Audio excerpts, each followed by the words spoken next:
नमस्ते और वसुधैव कुटुंबकम चैनल पर आपका स्वागत है। मैं हूं आपका मेजबान और आज हम समय के गलियारों में एक साथ यात्रा करेंगे। यह सनातन धर्म श्रृंखला का तीसरा एपिसोड है। आज हम भारत के प्राचीन अतीत की गहराइयों में उतरेंगे, उस रहस्यमयी और शानदार सिंधु सरस्वती सभ्यता की खोज करेंगे। यह एक ऐसी सभ्यता है जिसने उन आध्यात्मिक बीजों को बोया जो आज भी सनातन धर्म के विशाल वृक्ष के रूप में फल फूल रहे हैं। यह कहानी हजारों साल पहले, लगभग 5000 साल पहले की है, जो प्राचीन मिस्र और मेसोपोटामिया के समकालीन थे। उपजाऊ सिंधु और पौराणिक सरस्वती नदियों के किनारे एक महान सभ्यता का उदय हुआ। इसे सिंधु सरस्वती सभ्यता या हड़प्पा सभ्यता के नाम से जाना जाता है। यह सिर्फ ईंटों और गारे का एक समूह नहीं था। यह विचारों, विश्वासों और जीवन के एक ऐसे तरीके का जीवंत केंद्र था जो आज भी हमारे साथ गूंजता है। यह सभ्यता बहुत विशाल थी, जो आज के भारत, पाकिस्तान और अफगानिस्तान के कुछ हिस्सों में फैली हुई थी। इसके शहर हड़प्पा और मोहनजोदड़ो इंजीनियरिंग और शहरी नियोजन के चमत्कार थे। कल्पना कीजिए, एक ऐसे शहर की जहां सड़कें एक सटीक ग्रिड पैटर्न में बिछी हों, जहां हर घर में अपना कुआं और स्नानघर हो, और जहां एक जटिल जल निकासी प्रणाली हो जो उस समय दुनिया में कहीं भी बेजोड़ थी। यह सिर्फ भौतिक संरचनाओं के बारे में नहीं था। यह व्यवस्था, स्वच्छता और सामुदायिक जीवन के प्रति एक गहरी प्रतिबद्धता को दर्शाता है, जो बाद में धर्म की अवधारणाओं में महत्वपूर्ण बन गए।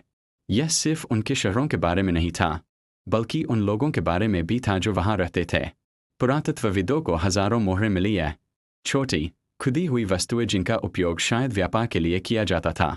लेकिन ये सिर्फ व्यापारिक उपकरण नहीं थे, ये उनके विश्वासों की एक खिड़की थीं। इन मोहरों पर जानवरों, पौराणिक प्राणियों और मानवीय आकृतियों के चित्र बने हैं।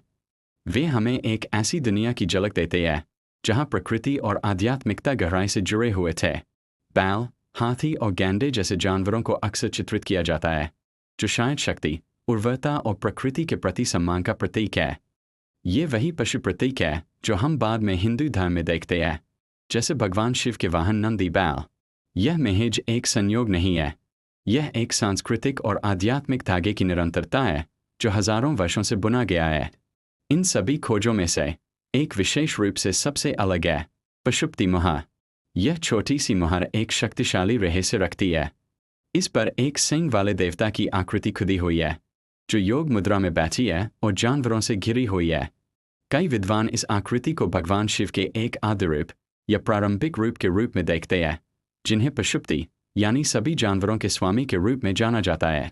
वह योगिक आसन में बैठे हैं, जो ध्यान और आंतरिक अनुशासन की प्रथा की ओर इशारा करता है, जो बाद में योग दर्शन का एक केंद्रीय स्तंभ बन गया। उनके चारों ओर के जानवर प्रकृति और सभी जीवित प्राणियों के साथ उनके संबंध को दर्शाते हैं। यह एक अकेली छवि, जो 5000 साल पहले बनाई गई थी, सनातन धर्म के कुछ सबसे गहरे विचारों को समाहित करती है। योग, ध्यान और सभी जीवन रूपों का अंतर संबंध।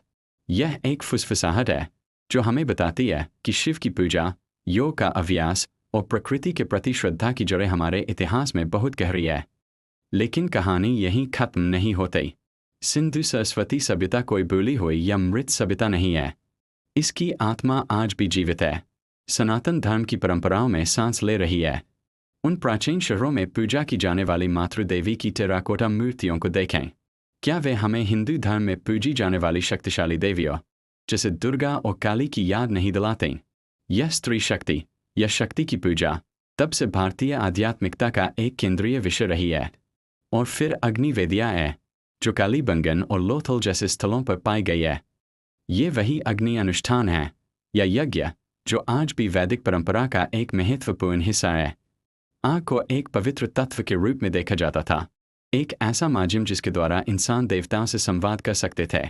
यह विश्वास आज भी हर हिंदू घर में जलने वाले दिए में और मंदिरों में किए जाने वाले विस्तृत अग्नि समारोहों में जीवित है। यह एक सीधी रेखा है, एक अटूट परंपरा जो सिंधु सरस्वती के लोगों को आज के सनातनी से जोड़ती है। पानी का महत्व भी उतना ही गहरा है। मोहनजोदड़ो का विशाल स्नानागार या ग्रेट बाथ सिर्फ एक स्विमिंग पूल नहीं था, यह शायद एक पवित्र स्थान था जिसका उपयोग अनुष्ठानिक शुद्धि के लिए किया जाता था। पानी से शुद्धिकरण की यह अवधारणा सनातन धर्म का एक मूलभूत सिद्धांत है। गंगा जैसी पवित्र नदियों में डुबकी लगाने से लेकर मंदिरों में प्रवेश करने से पहले हाथ पैर धोने तक पानी की शुद्ध करने की शक्ति में विश्वास एक ऐसी प्रथा है जो सीधे उन प्राचीन अनुष्ठानों से आती है। जब हम आज गंगा में एक भक्त को डुबकी लगाते हुए देखते हैं, तो हम वास्तव में एक ऐसी परंपरा देख रहे हैं जो हजारों साल पुरानी है। और प्रतीकों के बारे में क्या? स्वास्तिक, जो आज सौभाग्य और कल्याण का एक सर्वव्यापी प्रतीक है, सिंधु सरस्वती मुहरों पर बहुतायत में पाया जाता है। यह एक ऐसा प्रतीक है जिसने समय की कसौटी पर खरा उतरा है, अपनी पवित्रता और सकारात्मक अर्थ को बनाए रखा है। यह एक और ठोस सबूत है कि सिंधु सरस्वती सभ्यता के सांस्कृतिक और आध्यात्मिक विचार गायब नहीं हुए, बल्कि विकसित हुए और सनातन धर्म की समृद्ध विरासत का हिस्सा बन गए।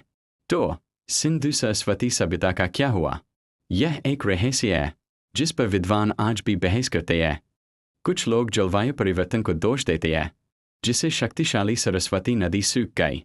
दूसरों का मानना है कि व्यापार मार्गों में बदलाव या आंतरिक सामाजिक परिवर्तनों के कारण इसका पतन हुआ। लेकिन शायद पतन सही शब्द नहीं है। शायद यह एक परिवर्तन था। जैसे एक नदी अपना मार्ग बदलती है, वैसे ही सिंधु सरस्वती के लोग पूर्व की ओर गंगा के मैदानों में चले गए, अपने साथ अपनी मान्यताओं, अपनी परंपराओं और अपनी आध्यात्मिक अंतर्दृष्टि को लेकर। वे गायब नहीं हुए, उन्होंने बस अपनी यात्रा जारी रखी, अपनी विरासत को एक नई भूमि में बोया जहां यह और भी शानदार ढंग से विकसित हुई। यह एक सुंदर विचार है कि सनातन धर्म किसी एक पैगंबर या एक पवित्र पुस्तक से पैदा नहीं हुआ था, बल्कि यह एक प्राचीन सभ्यता के सामूहिक ज्ञान से धीरे धीरे विकसित हुआ। यह एक ऐसा धर्म है जिसकी जड़ें धरती में, नदियों में और उन लोगों के दिलों में है जो हजारों साल पहले इस भूमि पर रहते थे। यह इस बात का प्रमाण है कि कुछ विचार, कुछ विश्वास इतने शक्तिशाली होते हैं कि वे साम्राज्यों के उत्थान और पतन से भी बच जाते हैं। जब हम आज सनातन धर्म को देखते हैं, इसके विविध देवता, इसकी गहरी दार्शनिक अवधारणाएं, इसके जीवन त्योहार और इसकी योग और ध्यान की प्रथाएं, तो हम वास्तव में सिंधु सरस्वती सभ्यता की विरासत को देख रहे हैं। यह एक सतत कहानी है, एक आध्यात्मिक यात्रा जो हजारों साल पहले शुरू हुई थी और आज भी जारी है। यह हमें याद दिलाता है कि हमारा अतीत मरा नहीं है। यह हमारे भीतर रहता है, हमारे विश्वासों को आकार देता है और हमारे मार्ग को रोशन करता है। यह समझना कि हमारी आध्यात्मिक जड़ें कितनी गहरी है, हमें अपनेपन और निरंतरता की एक अविश्वसनीय भावना देता है। यह जानने के लिए कि जिन अनुष्ठानों का हम आज पालन करते हैं, वे हमारे पूर्वजों द्वारा हजारों साल पहले किए गए अनुष्ठानों की गूंज है। यह एक गहरा और विनम्र अनुभव है। सिंधु सरस्वती सभ्यता सिर्फ इतिहास की एक किताब का एक अध्याय नहीं है, यह हमारी जीवित आत्मा की नींव है। समय के माध्यम से इस यात्रा में मेरे साथ शामिल होने के लिए धन्यवाद। मुझे उम्मीद है कि इसने आपको सनातन धर्म की अविश्वसनीय गहराई और प्राचीनता की एक झलक दी है। यह एक ऐसी कहानी है जो कही जाने योग्य है, एक ऐसी विरासत है जिसे संजोने योग्य है। अगर आपको यह वीडियो जानकारीपूर्ण और प्रेरणादायक लगा, तो कृपया इसे लाइक करें।